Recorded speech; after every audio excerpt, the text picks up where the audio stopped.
This is Democracy Now!, democracynow.org, The War and Peace Report. I'm Amy Goodman. A new investigation published by The Intercept exposes how a libertarian think tank called the Atlas Network is remaking Latin American politics with the help of powerful conservative institutions and funders in the United States, some of whom you may recognize, like the Koch brothers. This is part of a promotional video released by the Atlas Network. Welcome to the Atlas Network. We're your connection to a network of freedom champions across the United States and around the world in more than 80 countries. Atlas freedom champions are knocking down barriers to wealth creation, fighting corruption, and fostering free enterprise by reducing the role of government and protecting individual liberty. While politicians operate within the confines of what they consider politically possible, Atlas and our global partners think it's more cost-effective in the long term to change what is considered politically possible. The Intercept reports the Atlas Network is behind dozens of prominent groups that have supported right-wing forces in the anti-government movement in Venezuela, as well as those that ousted Brazilian President Dilma Rousseff. For more, we're joined by The Intercept's investigative reporter Lee Fang, who covers the intersection of money and politics. His new piece headlines Sphere of Influence, How American Libertarians Are Remaking Latin American Politics. Lee, welcome back to Democracy Now! Explain how you discovered what the Atlas Network was and what it is doing. Amy, thank you so much for having me. This is kind of the very first look at the Atlas Network and its history. From a critical perspective, this is a relatively obscure think tank and foundation in Washington, D.C., but it's played an incredibly prominent role in taking the successful conservative strategies to push a hard-right libertarian policy agenda, ideas like cutting taxes for the rich, privatizing industry and privatizing pension programs, deregulation, and attacks on labor unions, and taking the model of groups like the Heritage Foundation or the Cato Institute or the more local think tanks that we've seen proliferate around the Midwest, and teaching libertarian activists and business leaders all over the world to duplicate the American model in their home countries, flying out local foreign leaders to Washington, D.C. to teach them management techniques, fundraising techniques, modern communication strategy, including even creating very clever YouTube videos to make these ideas go viral. And they've played kind of a quiet role in reshaping the politics in countries all across the country or all across the world. But they've had a special focus in Latin America, and we're seeing their efforts really pay a large dividend with the political changes that are going on all across Central and South America. And explain its title, the Atlas Network. Yes, I think the Atlas Network is a pretty clear tip of the hat to Ayn Rand. The current president of the Atlas Network, Alex Chafuen, grew up in Argentina. He was kind of in a family that was part of the Argentine elite and kind of grew up in the turmoil of the 60s and 70s with multiple military coups and incredible violence towards leftists and perceived leftists. And Alex Chafuen was a devotee of Ayn Rand. He's still the president of Atlas Network today. And this is a group that's worked very closely with a small network of libertarian economists, folks like F.A. Hayek and Milton Friedman, to basically push back and win the war of ideas. And the model that they've kind of set up in the United States is very well known. But what hasn't really been reported is how they've translated these libertarian textbooks, but also exported the political strategies that have put these policies in place in the United States to other countries. So I want to go to Brazil, one of the places you've mentioned they've been involved, to the former President Dilma Rousseff, comment she made last year after the Brazilian Senate voted to impeach her. They've just overthrown the first woman elected president of Brazil without there being any constitutional justification for this impeachment. But the coup was not just carried out against me and my party, or the allied parties who support me today. This was just the beginning. The coup is going to strike, without distinction, every progressive and democratic political organization. So that was the ousted Brazilian president, Dilma Rousseff. Talk about the significance of what she said and how you think the Atlas Network was involved. We can't point to one single factor that led to the downfall of Dilma, but what I can say is that the Atlas Network has made a special effort to develop their think tank and kind of independent institute model in Brazil. So the Atlas Network has over a dozen separate entities as part of their partner affiliates in Brazil, each organization kind of working using its own strategies but with the same goal. And the goal recently has been the impeachment and downfall of Dilma and her Workers' Party. So, you know, one organization that's in the Atlas Network in Brazil is the Students for Liberty youth group that organized these mass demonstrations focusing anger at Dilma. There are Heritage Foundation-style think tanks that develop policy papers and host media pundits who have, you know, gone out into the media and tried to channel public outrage at Dilma. They develop YouTube videos, which have been very effective in spreading kind of viral political attacks against Dilma. There's a religious institute that's an affiliate of the Acton Institute, which is affiliated with Betsy DeVos, now the education secretary. But they've created an affiliate of that think tank in Brazil that makes kind of a theological argument for hard right economic policies. So, you know, there's a network effect here where you know, the recent downturn in the Brazilian economy, these recent corruption scandals have presented an opportunity. And the Atlas Network, and this is what they've told me, they've taken the kind of political and economic crisis and seized it and used it as an opportunity to focus anger at Dilma and to push their very narrow set of economic ideas. You know, ideas that were popular in the United States in the early 90s, you know, privatizing prisons, privatizing the education system. They're using the political crisis in Brazil to now push these very narrow set of, you know, once very unpopular ideas and push them to the forefront by taking advantage of this crisis that, in part, that they've helped orchestrate. Let's go to Venezuela. I want to go back a few years to, I think this was 2014, to the Venezuelan opposition figure Maria Corina Machado, thanking the Atlas Network. Thank you to the Atlas Network, to all freedom fighters and Democrats around the world for your support and inspiration. The well-funded silence of international complicity is overpowered by your voices of encouragement. Although the regime will not let me be there in person, through these means, I want to assure you that we Venezuelans remain firm in our quest to tear down the walls of oppression. That was the Venezuelan opposition figure Maria Corina Machado thanking the Atlas Network. Li Fang. Right. Well, you know, Venezuela is another country where this model has been applied for a very long time. The Atlas Network works with a number of different think tanks in Venezuela to criticize, first, you know, the Hugo Chavez government, now the Maduro government.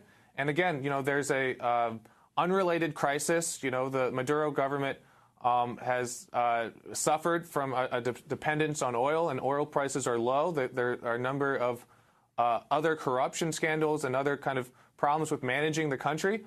Well, the Atlas Network has seized upon this opportunity to push anti-government protests.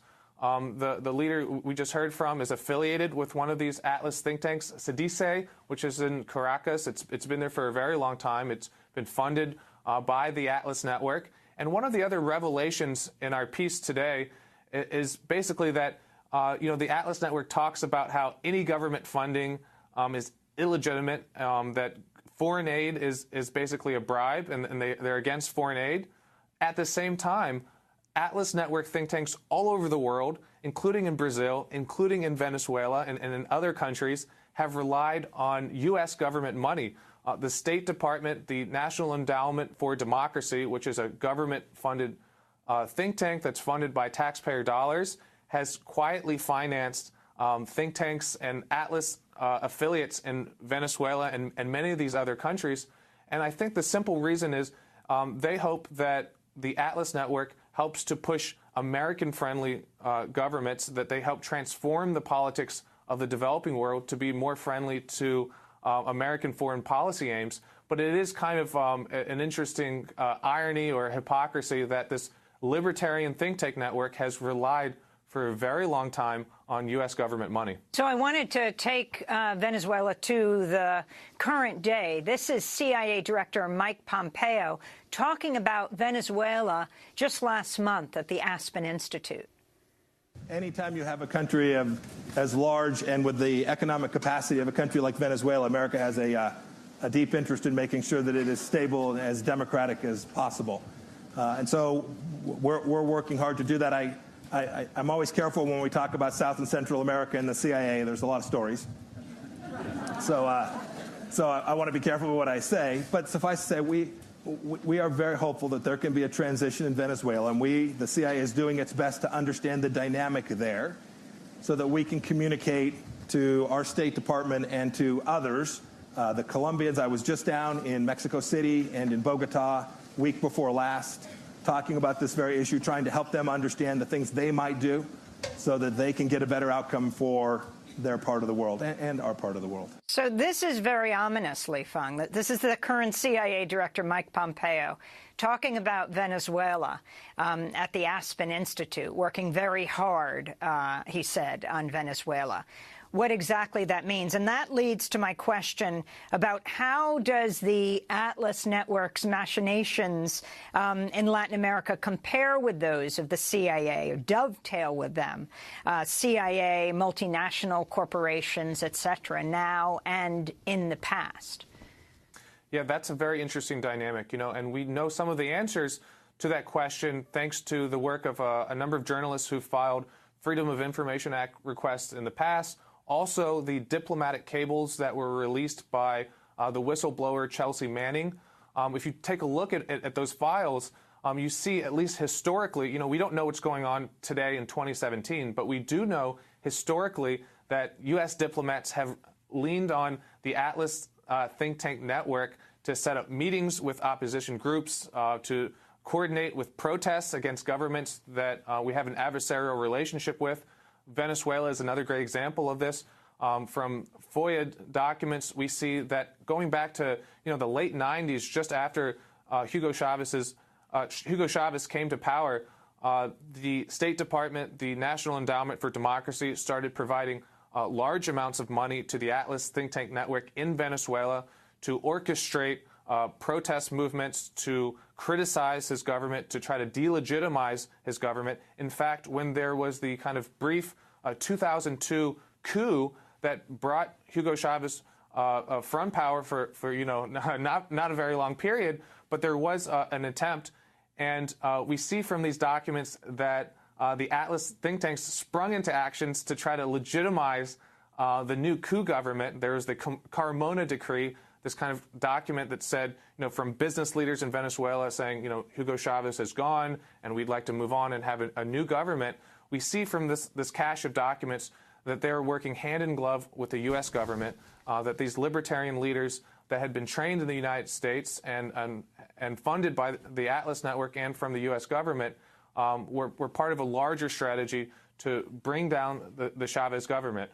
Now, we don't know exactly what's going on now, but we know from the diplomatic cables from Chelsea Manning that after that period, there were repeated attempts to orchestrate large anti-government protests, to channel anger at the Chavez government, and to hope for a similar situation where the opposition would be strong enough to bring the government down. So I think it's very likely that a similar strategy is playing out right now with the crisis in Venezuela. And indeed, we see the CIDICE and other Atlas-backed think tanks in Venezuela promoting the opposition. Talk more about who is behind the Atlas Network and the money behind it. Well, the history of the Atlas Network is very interesting. This kind of goes back to the post-war period in both the UK and the US. There was a big kind of debate within the big business community how to push back against the post-war welfare state. In the UK, they were nationalizing the healthcare system, creating the NHS. The U.S., the New Deal was still going on, big spending on infrastructure and social welfare and the GI Bill. And there was the discussion, how do you push back against these ideas? And they struggled with the problem of credibility. Anytime you try to call for economic libertarian ideas of cutting taxes for the rich or, cutting welfare, it was looked at as an idea that simply benefited the upper crust. So, working with economists like F.A. Hayek and others, British businessmen created what we now call, the conservative think tank. The Institute of Economic Affairs was the model developed in London that could do a rapid response kind of media pushback that provided an academic veneer to these, at the time, very fringe ideas that was, very successful in pushing and promoting the Margaret Thatcher revolution in the late 70s. Similar strategies were applied in the U.S. And created the Heritage Foundation model. The founder of the first of these types of think tanks, Antony Fisher, this British businessman, saw the incredible success in taking these once fringe ideas, these hard right economic libertarian ideas, and the think tank model, and he came to the conclusion that it should be duplicated in every country all around the world, that there should be a global revolution using these types of methods that had been honed in the U.S. and the U.K. And big business chipped in very quickly. Companies like Pfizer, Shell, General Electric, they started providing a lot of money secretly to these think tanks, and they were hoping that they would receive tax cuts and deregulation, not just in the U.S. and UK, but in other countries where they do business. So it was always kind of a close partnership between these libertarian ideologues and these big business interests that hope to benefit from these policies. So Antony Fisher eventually passed away in the 80s, and he gave the reins to Alex Chafuen, the Argentine-American who's still the president of the group today, and has really been successful in exporting this model. As you mentioned earlier, and that clip mentioned, Atlas is active in now almost 100 different countries.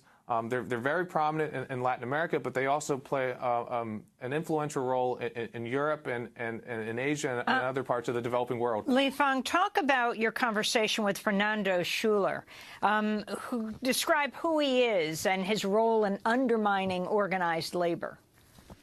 Yeah, that was a very interesting conversation. I went to Buenos Aires to attend an Atlas conference, kind of focused on their Latin American efforts. And Schuller basically made the argument that, they got lucky with the Dilma impeachment. This was kind of the stars aligned in terms of the economic situation and the political climate. But there was a long way to go to implement his kind of radical libertarian agenda. A lot of the ideas like privatizing prisons or the education system aren't popular in Brazil, and that they would need to kind of change the fundamental institutions in Brazil for long-term policy change. And, he pointed to the U.S. In the U.S. there are large foundations that provide money for these strategies. But also, we talked a little bit about the role of labor unions. And, the Atlas Network has studied this strategy used in the Midwest in the U.S., in places like Michigan and Wisconsin, where Scott Walker pushed through really radical attacks on labor unions, pushing right-to-work laws, taking away or weakening collective bargaining rights for public sector workers, hoping to basically change the balance of power in that state, saying that their main ideological and political opponents are labor unions, so our first attack should be against labor unions. Schuller in Brazil made a similar argument.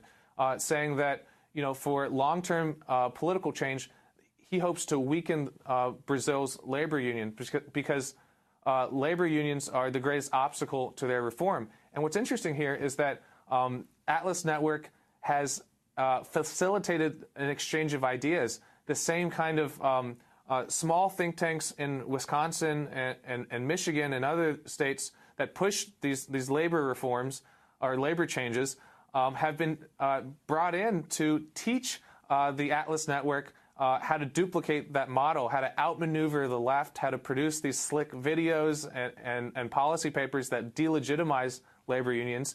And, with this exchange of ideas, Brazilian think tank leaders and student protest leaders are being flown to D.C. and taught these very techniques. I wanted to ask you about Sebastian Gorka, Deputy Assistant to the President. Now, last weekend, the Dar al-Farouk Islamic Center in Bloomington, Minnesota, was bombed, and the Minnesota governor condemned it as terrorism. President Trump has yet to condemn this attack. Interestingly, the Deputy Assistant to the President, Sebastian Gorka, went on television and suggested that the Minnesota mosque bombing was a false flag attack. Gorka was speaking on MSNBC. There's a great rule. All initial reports are false. You have to check them. You have to find out who the perpetrators are. We've had a series of crimes committed, alleged hate crimes by right-wing individuals in the last 6 months that turned out to actually have been propagated by the left. So let's wait and see. Let's allow the local authorities to provide their assessment, and then the White House will make its comments. The Jewish newspaper The Forward reports Gorka has links to a Hungarian far-right Nazi-allied group and supported an anti-Semitic and racist paramilitary militia in Hungary while he served as a Hungarian politician. Talk about Sebastian Gorka and the Atlas Network. Li Fang. Yeah, the Atlas Network has incredible connections to the Trump administration. Sebastian Gorka, this very anti-Muslim pundit, who's been active with a number of conservative websites and kind of just suddenly sprung to power by being appointed to this very senior White House role. He once managed a small Atlas think tank in Hungary, but that's just one of many different examples. Mike Pence has attended Atlas Network events and spoken highly of the group. Education Secretary Betsy DeVos has served on several boards along with Atlas Network President Alex Chafwen. The Acton Institute, this think tank that's heavily backed by DeVos, now has affiliates all over the world as part of the Atlas Network, including in Brazil. And, I think one of the most salient and interesting examples of the Trump administration connections to this Atlas Network is that the National Endowment for Democracy, this government-chartered foundation that's kind of an arm of American soft power abroad that provides extensive financing to the Atlas Network think tanks all over the world, including in Venezuela and other places. After Trump was elected president, an Atlas Network economist and fellow, Judy Shelton, was elevated to be the chairperson of the National Endowment for Democracy. So now you have many Atlas Network think tank leaders or fellow travelers in senior positions in the administration, but also an Atlas Network employee helping to manage the U.S. foreign policy arm that's financing the Atlas Network all across the world. And as we're talking about Sebastian Gorka, in addition to the other roles he's played, he was an editor for National Security Affairs for Breitbart News, which, of course, another key White House figure, Steve Bannon, was the head of. That's right. Sebastian Gorka has, really operated on the fringes. He's been a figure on talk radio, on some of these very conspiracy-laden anti-Muslim websites. But yes, he's been on Breitbart for a very long time, editing pieces, advancing very ugly anti-Muslim conspiracy theories. So it's incredible to see a figure like him who's really operated on the fringes of American society elevated to such a prominent role in the White House. In terms of influencing the debate, these aren't just policy arguments that they're making. The so-called Breitbart of Brazil, there's a pundit named Rodrigo Constantino. He kind of uses very acidic, conspiracy-laden arguments to try to delegitimize the left, basically saying that, even the World Cup logo, the use of the color red, is a conspiracy to advance communism. He makes all kinds of arguments, some of them similar to the Cadillac welfare queen argument that we're familiar with in the U.S. He's popularized these attacks on social welfare programs in Brazil. He's actually backed by an Atlas think tank, the Instituto Liberal in Brazil, and affiliated with a second one as well. So the Atlas Network is not only managing the protests on the street and the policy proposals, but they're also introducing the Breitbart-style commentary and media figures in countries like Brazil. Tell us who James O'Keefe is, the conservative political activist, and how he fits into this picture. Well, as part of the Atlas Network exchange of ideas and management training seminars, they frequently fly conservative leaders to Washington, D.C., and to teach them in the latest in communications technology and management techniques for running a successful political operation and think tank. They also bring in conservative kind of tacticians and leaders to teach about their tactics and methods. So, they've brought in Grover Norquist, the anti-tax activist who's played a very prominent role in tax debates in the United States. They've brought in the folks who are involved in pushing the Scott Walker reforms in Wisconsin. And they've also brought in people like James O'Keefe. James O'Keefe is a kind of internet and online provocateur. He teaches young conservatives to go undercover and to go to different left-leaning organizations, places that help register poor people to vote, to Planned Parenthood, to other organizations that are affiliated with the Democratic Party or with the center-left.